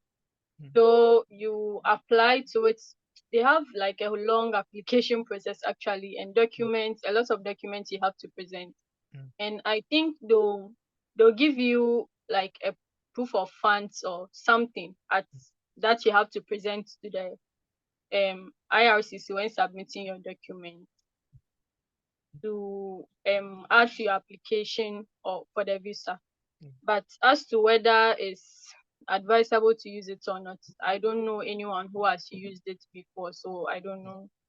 Yeah. But I once asked Sister Fauzia like if it's advisable to take a loan from Empower, and she did like a calculation on the interest, and she said like it's too much. Oh, okay. You have too much interest, so it's not advisable to take loan from Empower. Yeah, so that is what I know. Okay. But they also have scholarship opportunities there that you can apply for, but I also don't know anyone who has gotten it. I've actually applied for about 3 or 4 before, because they have monthly scholarship before the main ones, but I've not gotten any feedback from them or anything. So Oh yeah, I think Fulera, thanks a lot for the clarification. I think that helps clarify the situation. Yeah, we are very mindful to offer advice that we are not very 100% sure about. So for that reason, I think we probably might want to pass on this question. We don't have any comments on it. Sorry, Eric. If there is any further follow-up questions, let me know. Derek, please let me know if you have questions. Fadila, too, let me know. You can equally, sorry, just a quick one. To the individual who asked about the Empower loan, you can equally get in touch with Fulera, get to see whether she can clarify further. And as she mentioned earlier, the interest might just be too much as well. Yeah. Go ahead. Is it Derek? Yeah, Derek, go ahead. Brother Farouk, thanks for this opportunity, and then we are grateful for all that you are doing. Sure. My concern is I kind of have finished university, like my first degree, for a while now, like way back 2011. But then I've done MEd and then I wanted to use it to do maybe a MSc. Is it advisable? So MED, what does MED mean? Is it education or is it? Masters in Education, Measurement and Evaluation. Oh, I think Fulera can take that one because she has masters in education. Fulera, go ahead. Okay. So a transition from the one I've met is she had a master's in Manitoba, so she was able to transition from a master's program to an education program. So I think what is important is convincing them of your transition, because she did MSc and she transitioned to a PhD in education, but her research perspective is along the lines of the science in education. So I think it all boils down to convincing them that this is what you acquired in MED, and this is how you are going to use it or utilize it in an MSc program or something. Yeah. Thank you I very, don't know very if much. this answers your question. Yeah, I just wanted to find out whether whether it was possible, but you It's have not addressed. possible. It just depends how you write it out, how you convince them. Okay, thank you very, very much. And I also find education to be very, very accommodative, in the sense that no matter the period that you are away, the fact that you're in the classroom gives you the opportunity to write something, right? So if, for instance, also we have what's the name? There's an education program here at SFU. They are very much relaxed. They take professionals regardless of the number of years that they've been out of school. So I don't think that should be a major hurdle, Derek. You should be in a position to aim for something. Let's see what pans out. And also I think even the years you are out, if you have professional experience to show for it, is they even value that. It means you've been practicing, so you know methods, you know practices that you are willing to bring into the classroom experience. So even some programs, they state that you should have this number of years of teaching experience, and also even that teaching experience is very important. Yeah. Sister Flora, thank you. I'll try to contact you, maybe DM you, and Brother Farouk, I'll WhatsApp you also, and then maybe you help me out on that front. I beg you. No problem. No problem. Yeah, happy to. Thank you. Yeah, sure. Anyone with any? Let's take two more questions, and hopefully we can call it a day. Two more questions. If you've not asked any question, please feel free to use the mic. Yeah, I think I don't know whether iPhone and Imran, you've asked any question yet? Imran or iPhone? Imran? This Imran again. Or again? Okay, let me see whether iPhone has already asked. If not, then or Andrew, anyone. If you've not asked any question, feel free to use the mic. If you guys are not in the position, hopefully Imran can come back and ask more. Andrew? Hi, good evening. Good evening. Yes. Go ahead, Andrew. Thank you. Thank you for the space. I just wanted to ask how, I know we'll be doing this over the weeks, so looking forward to, but I want to ask how an applicant can navigate not having a thesis, because I also did an MA in education, but I didn't do the thesis.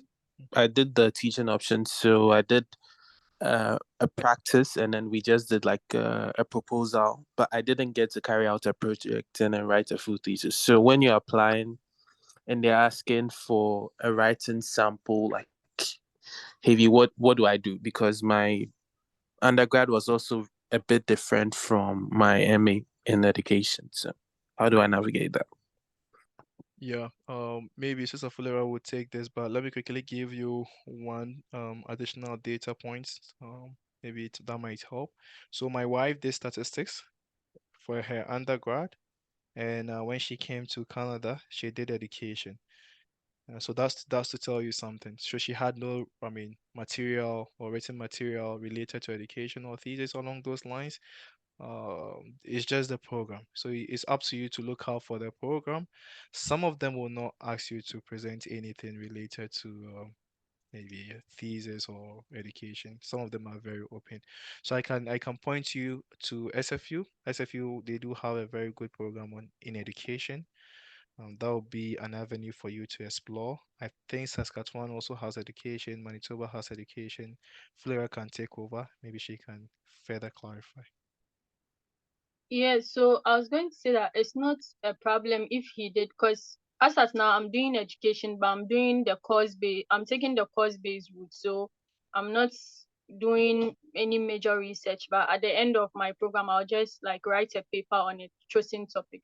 So if they ask for something, a write-up in your like explanation, they would see, or your documents, they would see that you took the course-based route. They'll see the courses you took. Then you can present your final paper, not any major research, because you didn't take a thesis-based route. You present your final paper as like your writing sample or anything of that sort, or even doing your coursework. Let's say now, I don't know, let's say now after our term, we are to write like a paper on any chosen topic. You can present that as your writing sample. If you think you did like a good job on the paper, like it can represent you well, then you can, because not all master's program is thesis based. We have course based routes too.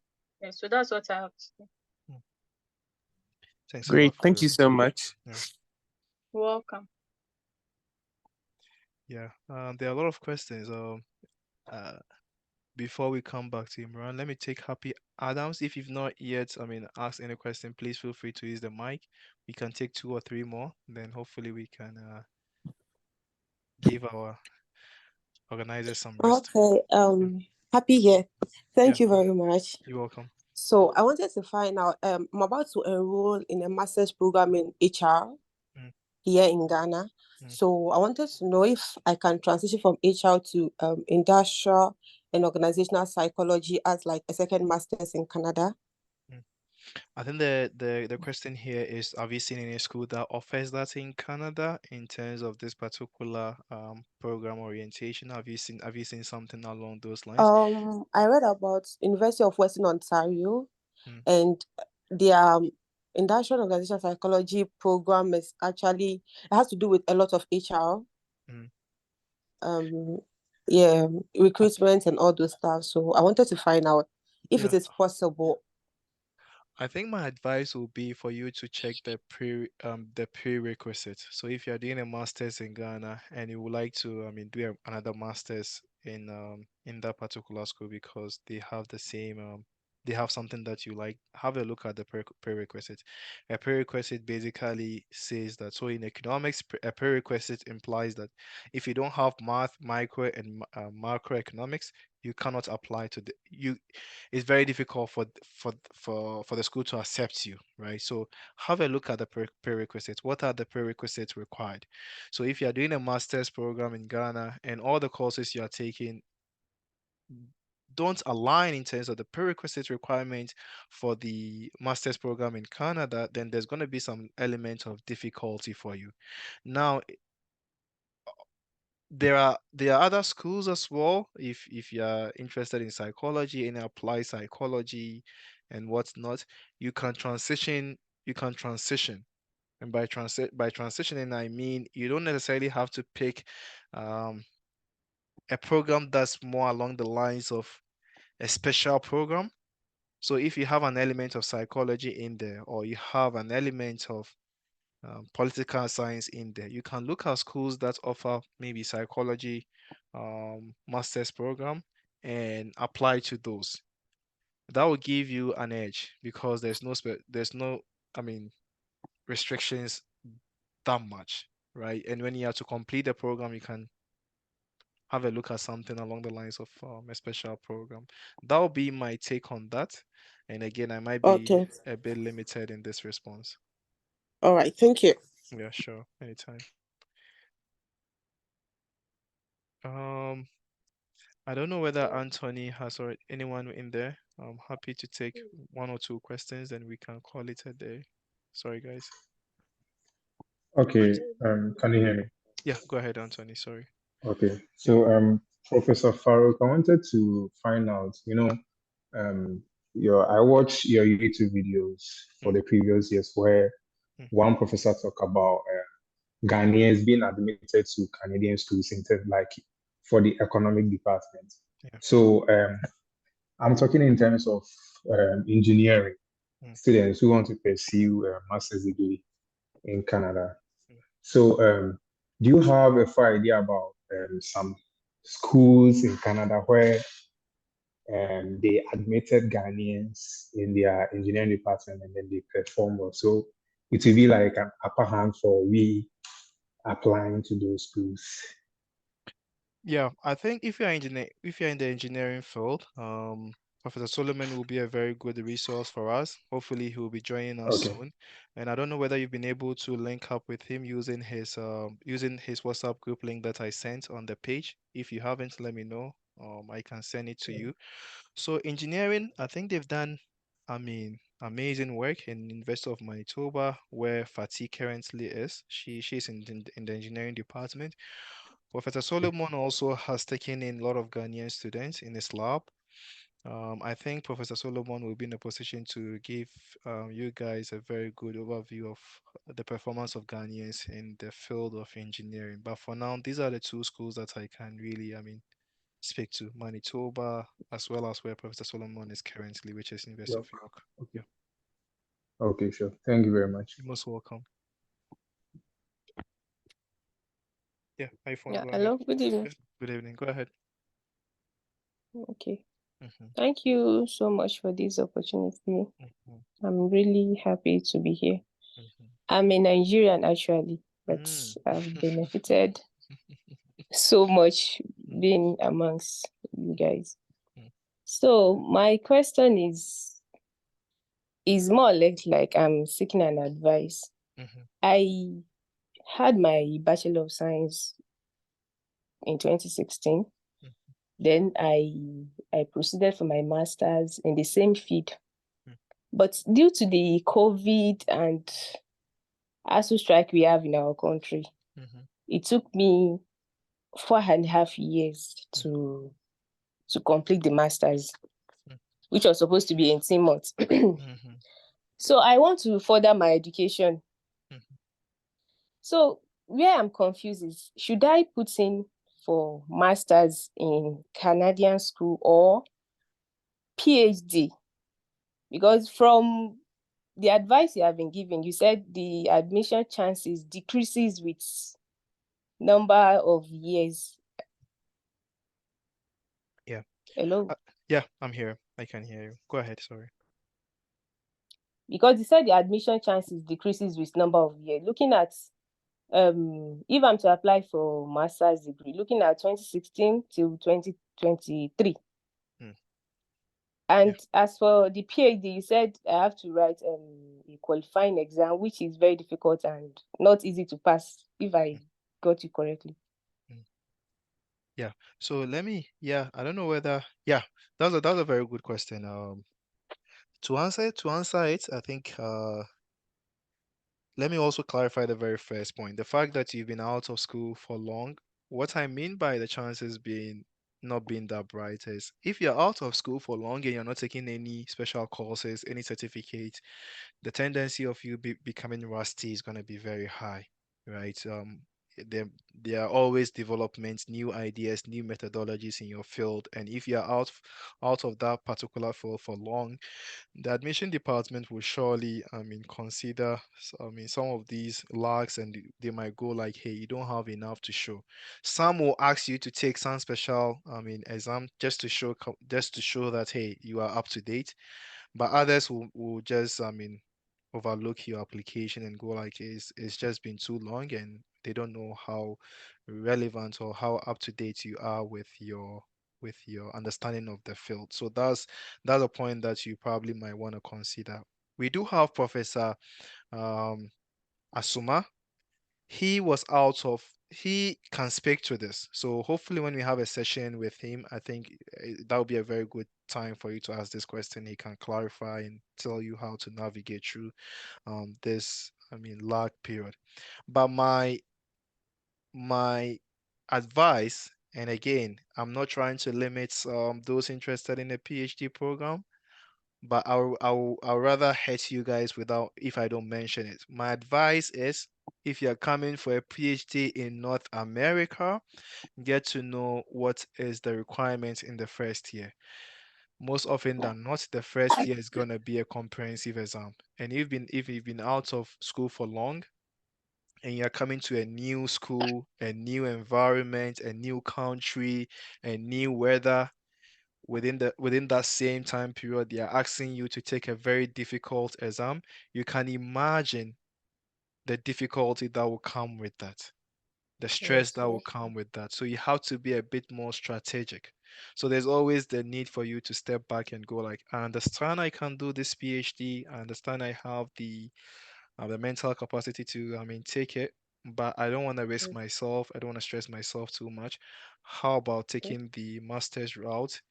Within the master's route, they will see my qualifications and they can go like, hey, the department is interested in keeping you and they would like you to continue with a PhD. It happens. My case, I was in Manitoba.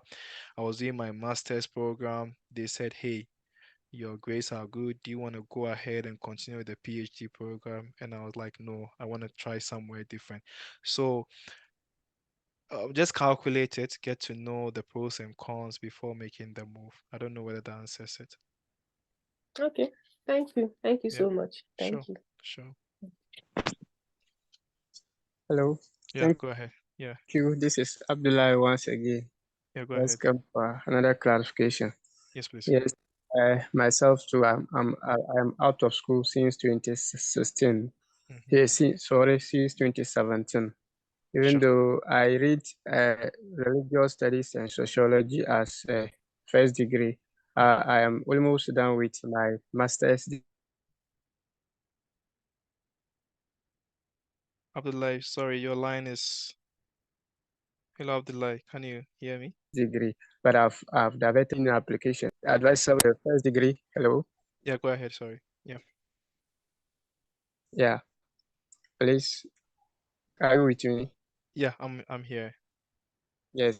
So I was saying that in case I'm almost done with the second degree, and in case I am sending in application, for instance, I want to go in for public policy. Is it should I use the second degree or the first degree, or I can use both?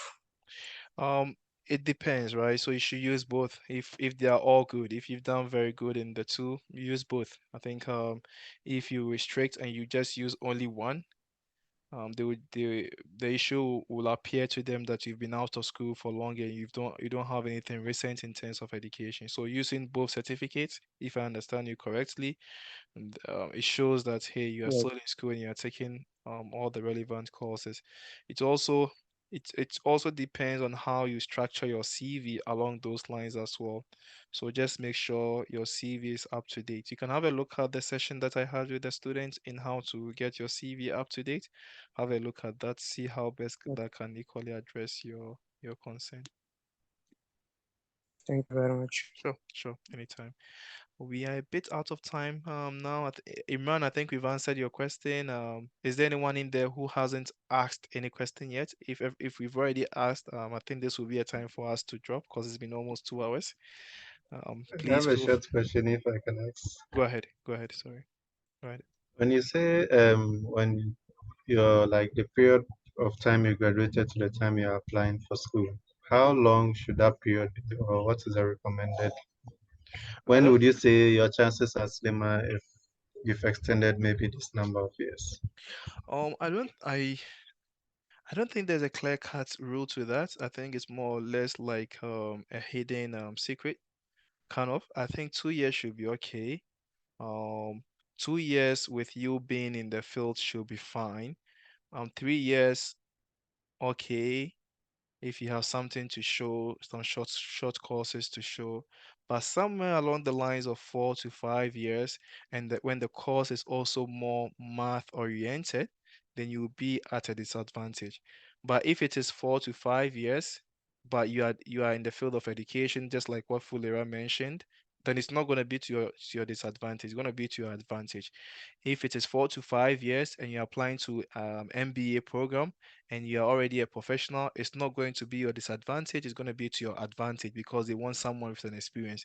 So you have to look at the field first, get to see how related are they. If you're an engineering student and you've been out of school for long and you're not doing anything related to engineering and your math is rusty, then that will be to your disadvantage. So it can be a blessing, it can be a curse. You just have to look at where you fall. Thanks very much. Sure. Think we are, yeah, almost, right? Almost. Okay. I think we will give our Nigerian colleague the very last chance to ask a question. Then we go to Eric. Then we'll close for today. Oh, she's gone. Okay, then I think that's good. Eric, do you have any question? Any follow-up? Okay, that's good then. I think that's just about it for today. Thanks, everyone for joining, to the organizers. Thank you very much for your time and answer. Hopefully, I can answer some of the questions offline. Please make sure to use the WhatsApp group. We can answer some of the questions there as well. Take care, everyone, and I wish you guys all the best in your application process. Bye. Thank you. Sure. All the best, guys.